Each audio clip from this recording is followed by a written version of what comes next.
Hello everybody, मैं Jai Narayan Nayak, assistant professor sociology, government college Pusaur. हमारा आज का टॉपिक है समिति। तो चलिए स्टार्ट करते हैं हमारा आज का टॉपिक।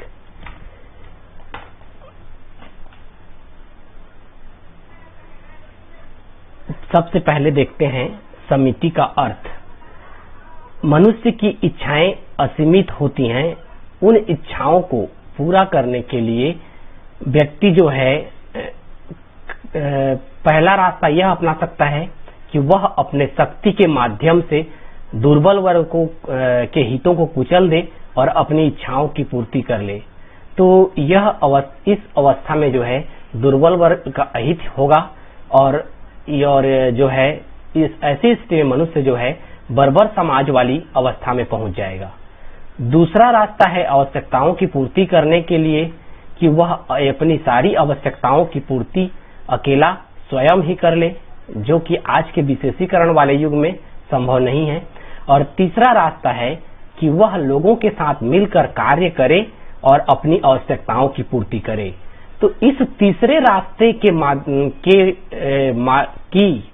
वजह से ही समिति का निर्माण होता है और व्यक्ति जो है समाज सम्मत उद्देश्यों के साथ जो है समाज में रहते हुए समिति के माध्यम से अपनी आवश्यकताओं की पूर्ति करता है। आगे देखते हैं समिति की परिभाषा।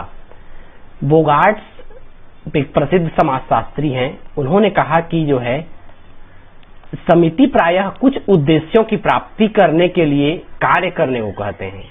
दूसरा, मैकाइवर एवं पेज ने बताया कि एक समिति व्यक्तियों का कोई भी वह समूह है जो किसी सामान्य उद्देश्य अथवा उद्देश्यों को प्राप्त करने के लिए संगठित होता है। इस प्रकार इन परिभाषाओं को देखने से यह स्पष्ट होता है कि समिति जो है व्यक्तियों का एक समूह है जो कि निश्चित उद्देश्यों को प्राप्त करने के लिए विचार पूर्वक स्थापित किया जाता है और जो कि किसी निश्चित लक्ष्य को पूर्ति करने में सहयोग करता है। आगे देखते हैं समिति की कुछ उदाहरण। समिति के उदाहरण में जैसे कॉलेज या फिर मजदूर संगठन।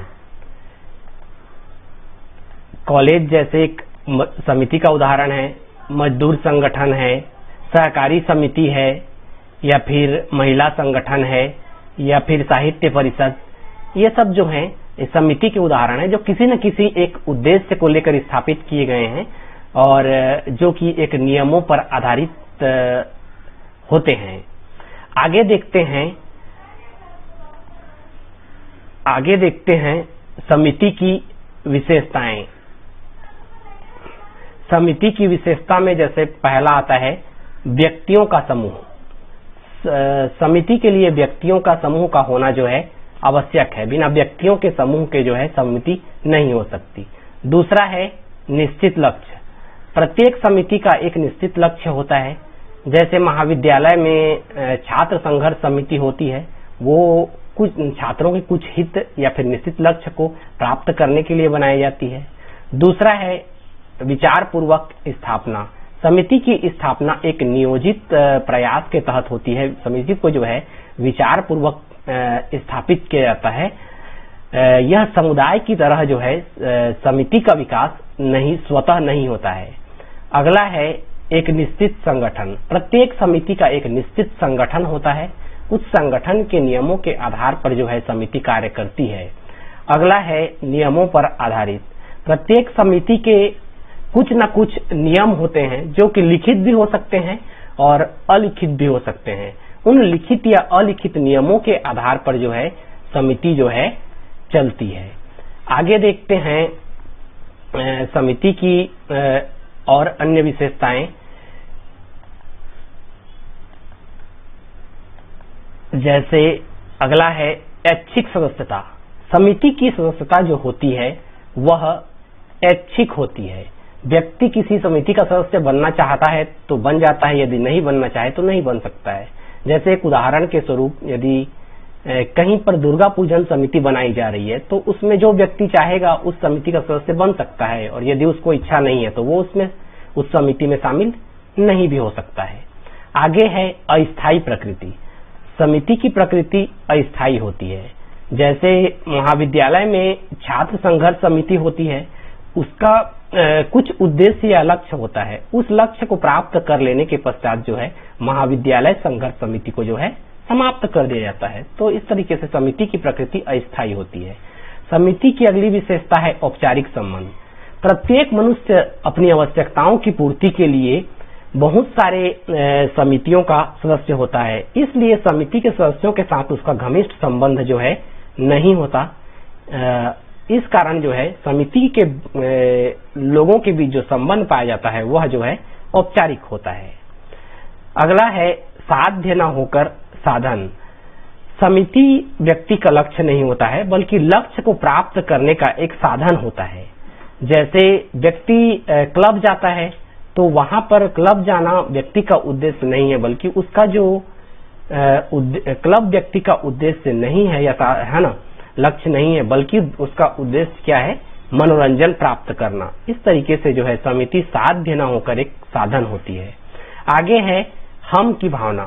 समिति की कमी। समिति के लोगों के बीच हम की भावना की कमी पाई जाती है, क्योंकि लोग घनिष्ठ रूप से संबंधित नहीं होते हैं। उनके बीच जो संबंध होता है वह जो है औपचारिकता वाला होता है, इसलिए उनके बीच जो है एकता की भावना में जो है कमी होती है। आगे देखते हैं मूर्त संगठन। प्रत्येक समिति जो है एक मूर्त संगठन के रूप में हम समिति को देख सकते हैं, क्योंकि समिति में जो व्यक्ति होते हैं उन व्यक्तियों को हम देख सकते हैं, महसूस कर सकते हैं। आगे देखते हैं समिति के प्रकार। समिति के प्रकार को जो है अलग अलग भागों में जो है बांटा गया है। जैसे यहाँ पर देखते हैं आर्थिक समिति। आर्थिक समिति में जैसे मजदूर संघ, मजदूर लोग अपनी आर्थिक आवश्यकताओं की पूर्ति के लिए, व्यापारी लोग यदि अपने व्यापारिक आवश्यकताओं की, आर्थिक आवश्यकताओं की पूर्ति के लिए जब काम करते हैं तो वह जो है अर्थ से संबंधित होने के कारण जो है आर्थिक समिति होगी। राजनीतिक समिति में जैसे राजनीतिक दल जो है वो राजनीतिक समिति में आ जाएंगी। सांस्कृतिक समिति में जैसे धर्म से संबंधित समिति या फिर रामकृष्ण मिशन जो है वो जो है सांस्कृतिक समितियां होंगी। आगे देखते हैं समिति के कुछ और प्रकार, जिस पर जो है हम आगे चर्चा करते हैं। शैक्षणिक समिति अगला प्रकार है शैक्षणिक समिति। शैक्षणिक समिति में जो है क्या जाएगा, समाज शास्त्र परिषद, शिक्षा मंडल, ये सारी जो है शैक्षणिक समितियां हैं, वो शैक्षिक उद्देश्यों के लिए होती हैं। और फिर अगला है मनोरंजनात्मक समिति, जहां पर व्यक्ति मनोरंजन प्राप्त करता है, जैसे क्लब है, खेलकूद परिषद है, यहाँ पर व्यक्ति जो है मनोरंजन प्राप्त करता है। और अंतिम है सेवा व सामान्य कल्याण संबंधी समिति, जैसे अनाथालय है या हरिजन सेवक संघ है, यहाँ पर व्यक्ति जो है सेवा का कार्य करता है या फिर सामान्य कल्याण संबंधी कार्य करता है। इस तरीके से जो है समिति के अलग अलग स्पेसिफिक उद्देश्य या हित के आधार पर ये समितियां हैं। इसके अलावा मैकैबर एवं पेज ने जो है हितों के आधार पर समिति को जो है हित के आधार पर समिति को दो भागों में बांटा है। उन्होंने बताया कि समिति दो प्रकार का होता है। पहला है अविशेषीकृत हित, जहां पर उनका कोई एक स्पेसिफिक हित नहीं होता है, जैसे कि जैसे राज्य है, राज्य का कोई एक निश्चित उद्देश्य नहीं है, यह बहुत इसके उद्देश्य, यदि राज्य को हम समिति के रूप में देखें तो इसके बहुत सारे उद्देश्य हैं, एक स्पेसिफिक उद्देश्य नहीं है, तो यह हो गया अविशेषीकृत हित वाला समिति, ऐसा उन्होंने जो है कहा। और दूसरा जो है विशेषीकृत हित। विशेषीकृत हित में क्या होगा, उसके एक निश्चित स्पेसिफिक उद्देश्य के लिए बनाया जाता है, जैसे आर्थिक हितों के लिए, आर्थिक हितों की पूरा करने के लिए व्यापारिक जो समितियां होती हैं या इंडस्ट्रियल समितियां होती हैं, ये आर्थिक हितों के लिए होती हैं।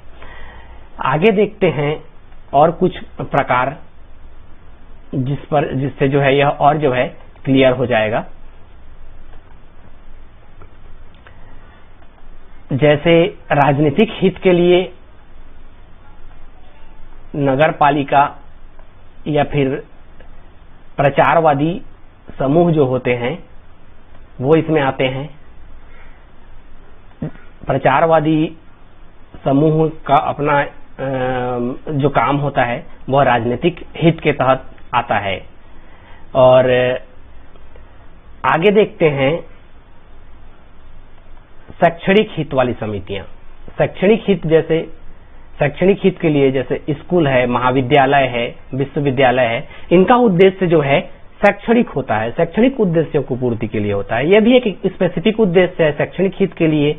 और जैसे फिर है धर्म या फिर धार्मिक उद्देश्य के लिए, जैसे चर्च है या मठ है या धार्मिक प्रचारवादी समितियां हैं, ये जो हैं धार्मिक उद्देश्य, एक धार्मिक उद्देश्य यानी एक स्पेसिफिक उद्देश्य के लिए है। इस तरीके से जो है उन्होंने बताया। आगे है फिर एक और चीज उन्होंने बताया, स्वास्थ्य और मनोरंजन संबंधी समिति। स्वास्थ्य और मनोरंजन संबंधी समिति यह भी एक क्या है, एक स्पेसिफिक हित के लिए बनाया गया समिति है, जिसमें क्या किया जाएगा, जैसे खेल कूद है या फिर नृत्य है या फिर व्यायाम है, इस व्यायाम या फिर व्यायामशाला या जिसे जिम कहा जाता है, इस तरीके से जो है इनका एक स्पेसिफिक उद्देश्य है। तो इस प्रकार से मैकाइवर एवं पेज ने हित के आधार पर समिति को बांटा दो भागों में, अविशेषीकृत हित और विशेषीकृत हित। इस तरीके से जो है उन्होंने दो भागों में बांटा। मैं उम्मीद करता हूं कि आपको जो है समिति की अवधारणा क्लियर हो गई होगी।